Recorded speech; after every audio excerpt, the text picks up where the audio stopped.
As the Dawn Winery's owner, Diluc dominates Mondstadt's alcohol industry. Wealth and information are at his fingertips. Modest and refined, yet quick to act whenever Mondstadt faces a crisis. What caused him to choose this path? How very curious. There must be those who dare to pierce the darkness with their light. As one who wields pyro and a claymore, Diluc has perfected the art of violence and dominates the battlefield. With his powerful skills, Diluc causes massive damage with ease and crushes all his foes with fearsome, ruthless strikes. Born a noble, Diluc is well versed in all things swords. With his guidance, no metal ore is wasted in their making. When forging claymores, Diluc recovers a set percentage of the ores used, aiding greatly in your adventure. Diluc's normal attack performs up to 4 consecutive strikes, with the 4th strike launching enemies. Holding the attack button constantly consumes Diluc's stamina to launch swift consecutive attacks, dealing increased physical damage to nearby enemies, and unleashing an extra powerful attack at the end that launches enemies. Use this wisely to scatter enemy groups and defeat shielded foes. Unlocking the talent Relentless decreases Diluc's charged attack stamina consumption and increases its maximum duration.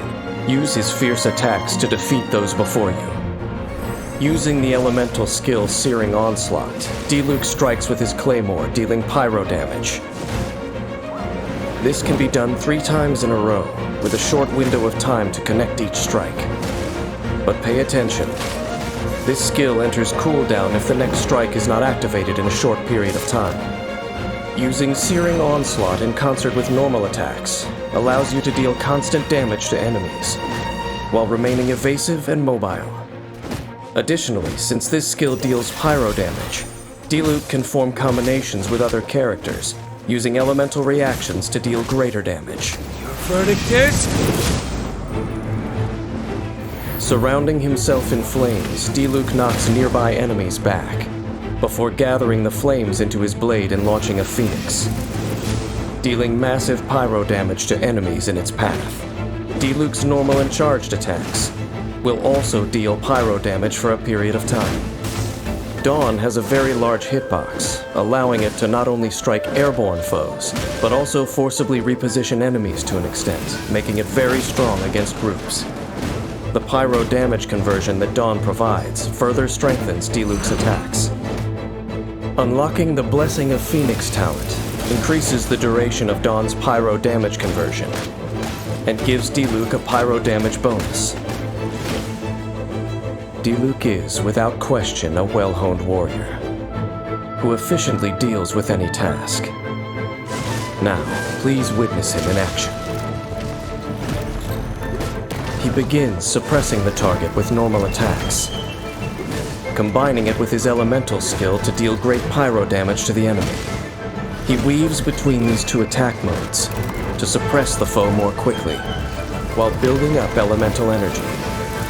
He uses his elemental burst once his energy is full, followed by attacks enhanced by Blessing of Phoenix, defeating the enemy flawlessly.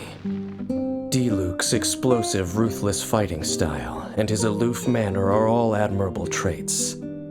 But if the disaster from 5 centuries ago were to happen again, if he were to face the same evil that I once did, would he still hold fast to his resolve? This, too, makes me most curious indeed.